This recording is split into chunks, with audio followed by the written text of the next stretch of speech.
তাকে মেরে ফেলত। এই রকমের অপশাসন ছিল এবং প্রচন্ড অত্যাচার ছিল আমাদের ভারতবাসীর বিরুদ্ধে। এবং বিশেষ করে আদিবাসী অংশের মানুষ বা জনজাতি অংশের মানুষ যারা আছেন, ট্রাইবাল কমিউনিটি, তাদের উপর অকথ্য অত্যাচার ব্রিটিশ শাসনের সময় হয়েছে।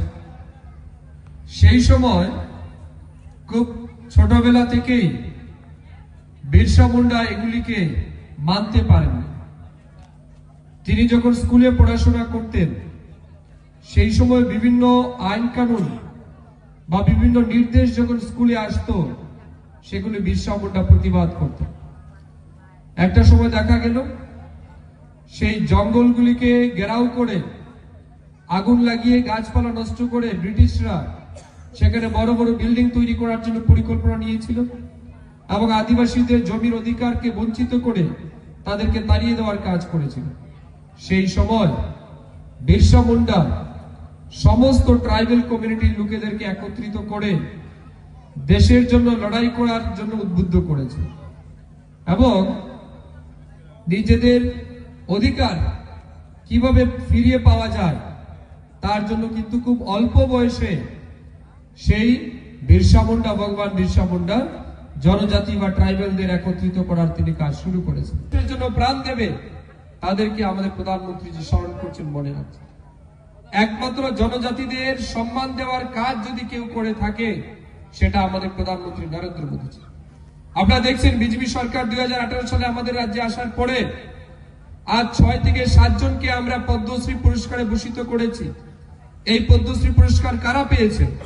এই পদ্মশ্রী পুরস্কার পেয়েছেন আমাদের ঊনকোটি জেলার বিশিষ্ট শিল্পী রেশম বাদক থাঙ্গা দারলং।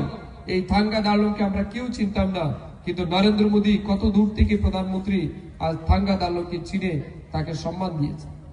আমাদের সরকার সম্মান দিয়েছে চিত্ত দেববর্মা, শান্তিকালী আশ্রমের যিনি মহারাজ, যিনি সমস্ত জনজাতি এলাকায় ঘুরে ঘুরে হিন্দু ধর্মের প্রচার প্রসার করছেন এবং জনজাতি অংশের মানুষ যাতে হিন্দু ধর্ম ত্যাগ না করে, পরিত্যাগ না করে তারা যাতে নিজ ধর্ম পালন করতে পারে তার জন্য তিনি প্রতিনিয়ত প্রমোট করছেন, কাজ করছেন।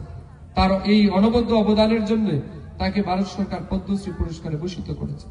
আমাদের পেচারতলের চাকমা সম্প্রদায়ের মহিলা স্মৃতি রেখা চাকমা, তাকে তার অনবদ্য যে হ্যান্ডলুমস এর হ্যান্ডিক্রাফটস এর কাজের জন্য তাকে সম্মান জানানো হয়েছে।